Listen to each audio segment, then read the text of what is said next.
But I think my kind of takeaways from all these camps, like I did John Tortorella's Camp Tortorella. I did Travis Green's crazy one. Actually, Babcock's wasn't too bad. But all these guys want to see is when you are pushed to a place that you don't feel comfortable going, what's the look on your face? Are you still grinding through it? Do you look like you're defeated? Do you look like you're tired? I think that's what these guys really want to get out of this thing more than the sports science guys. They'll get all the other stuff, right? But it's more the coach wants to see how comfortable is this guy in a really crappy situation. Yeah, and I like that idea. And I think that is obviously going to have to continue, right?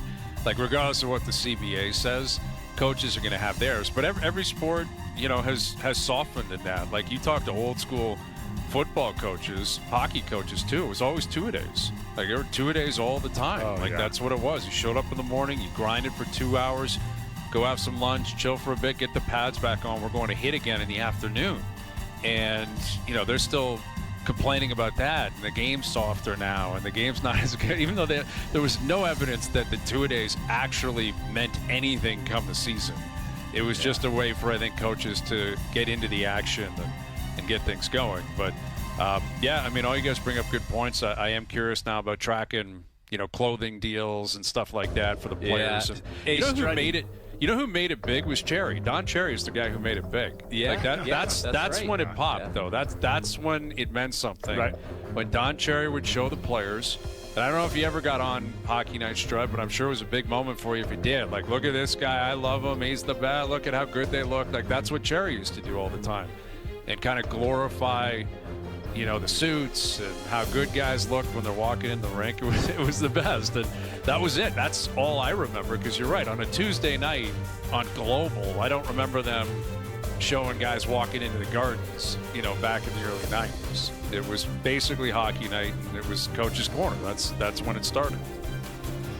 No, Don Cherry, being recognized by him was something special. And he did, I met him once or twice, and he was like, oh, Jason Stradwick, whatever. It was so cool to hear him. But in all my years, I got interviewed one time for Hockey Night in Canada, one time, and I got the towel.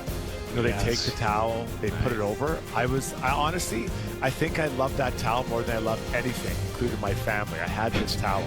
Yeah. So a friend of ours moved in this for a few months, and I had the towel kind of put away, but it was above the other towels.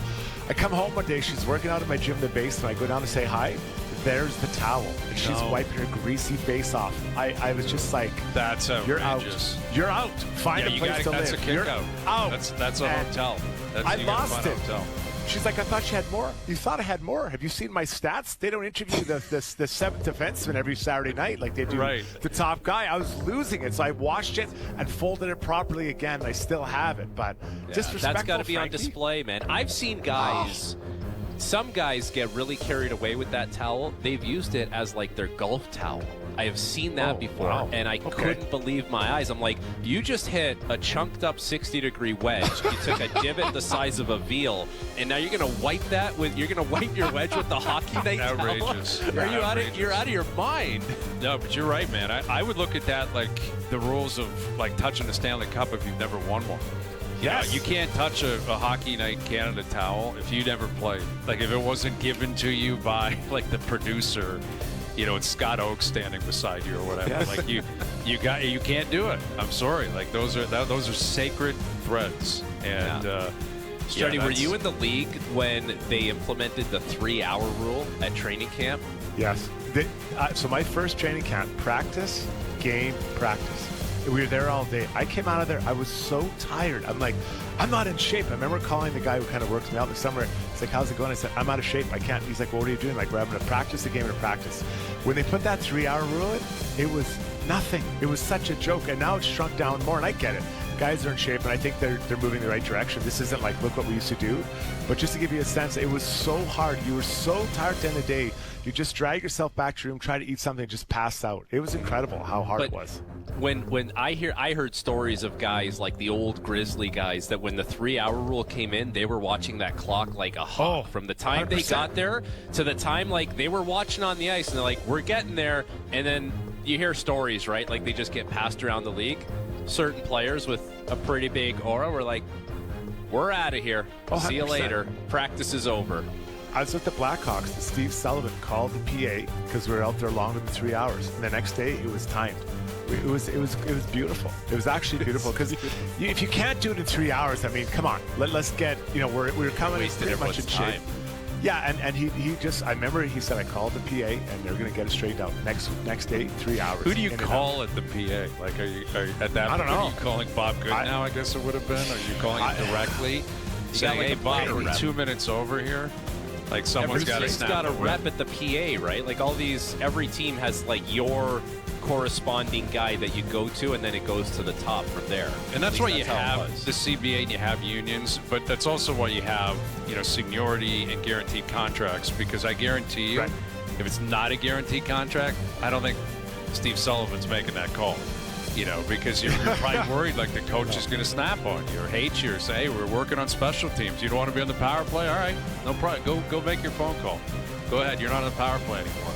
But when you got this, when you have the CBA and guaranteed contracts, and like you mentioned, Elias Pettersson, what's Vancouver going to do to him if he shows up and goes, actually, I'm not doing that.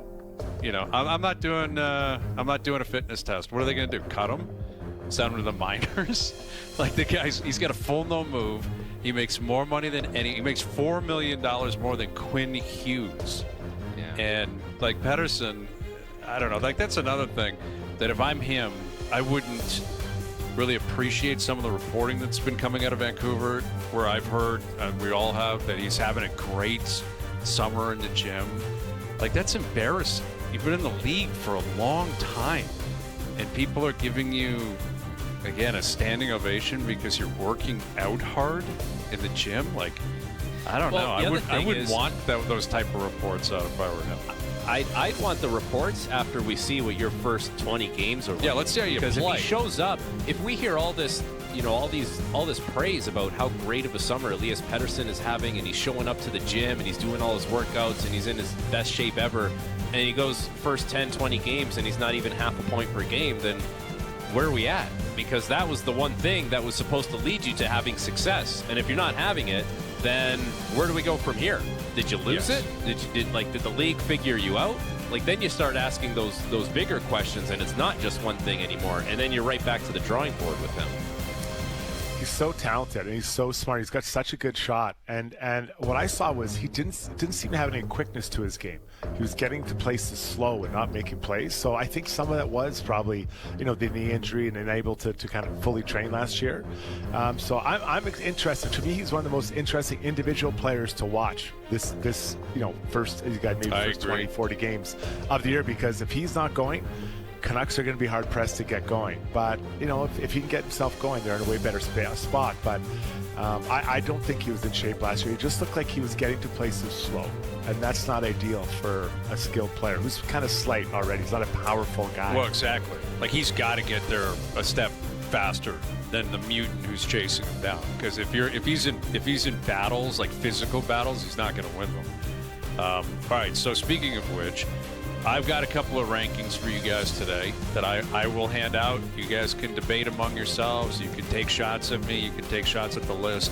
We figured after ESPN has been releasing all these top 10s, top 10 quarterbacks, top 10 running backs, top 10 everything based on execs and GMs and scouts, I'd list the 10 best players, best skaters in the NHL today. We'll get to that. In mid-July, we're through the draft. We're through free agency. There hasn't been much going on. I'm going to do a Canadian rankings as well, 1 through 7, as of today. Now, again, this is subject to change 2-3 months from now once we get started. But we'll get to that a little bit later this afternoon. Lawrence Applebaum, our friend, CEO of Golf Canada, he's over there at Royal Portrush. Weather has been crazy, and the rounds are taking forever. Those guys, they're out of the courses for like 6-7 hours. Where's the union for these golfers, man? They'd be calling it in at the turn.